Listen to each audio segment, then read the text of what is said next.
Jeremias, Kabanata 1. Ang aklat na ito ay naglalaman ng mga sinabi at ginawa ni Jeremias na anak ni Hilkias, isang pari na mula sa bayan ng Anatot, sa lupain ni Benjamin. Si Yahweh ay nagpahayag sa kanya noong 13 taon ng paghahari sa Huda ni Haring Josias, anak ni Haring Amon.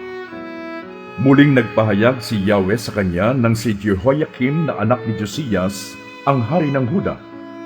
Maraming beses pa siyang nagpahayag pagkatapos noon hanggang sa 11 taon ng paghahari ni Zedekias na anak rin ni Josias.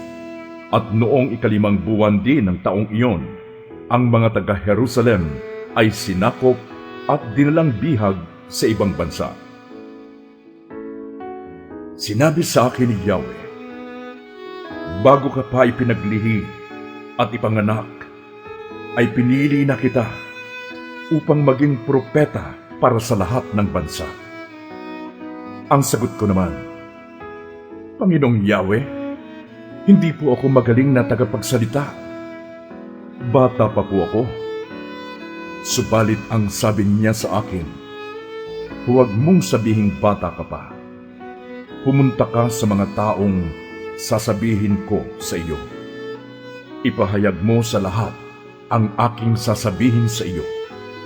Huwag kang matakot sa kanila, sapagkat ako'y kasama mo at iingatan kita. Akong si Yahweh ang nagsasabi nito.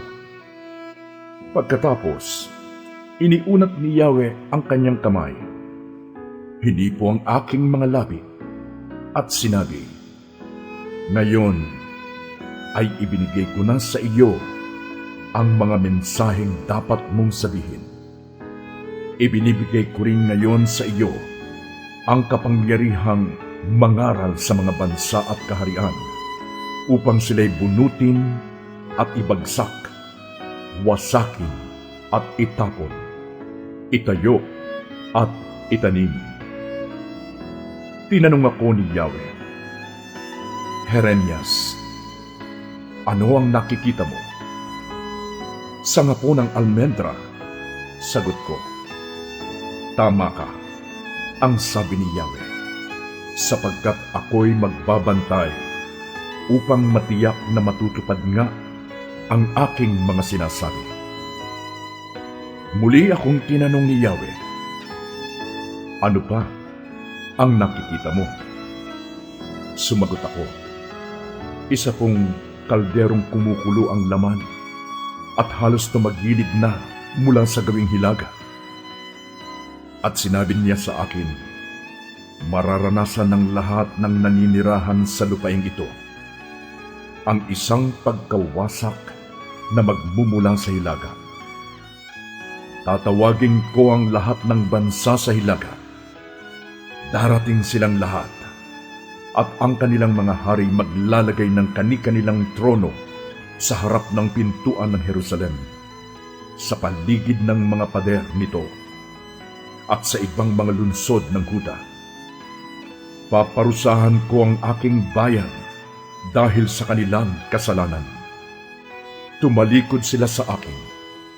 Naghandog sila at sumamba sa mga Diyos-Diyos ang ginawa ng kanilang mga kamay.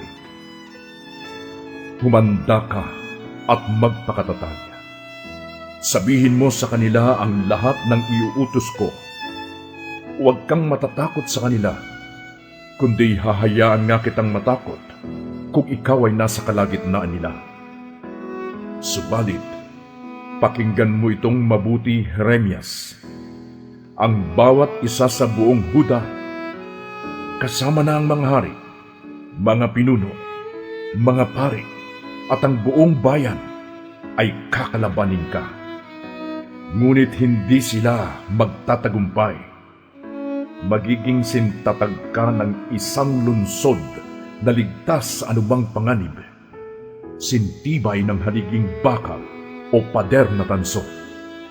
Hindi ka nila matatalo sapagkat iingatan kita. Akong si Yahweh ang nagsasabi nito.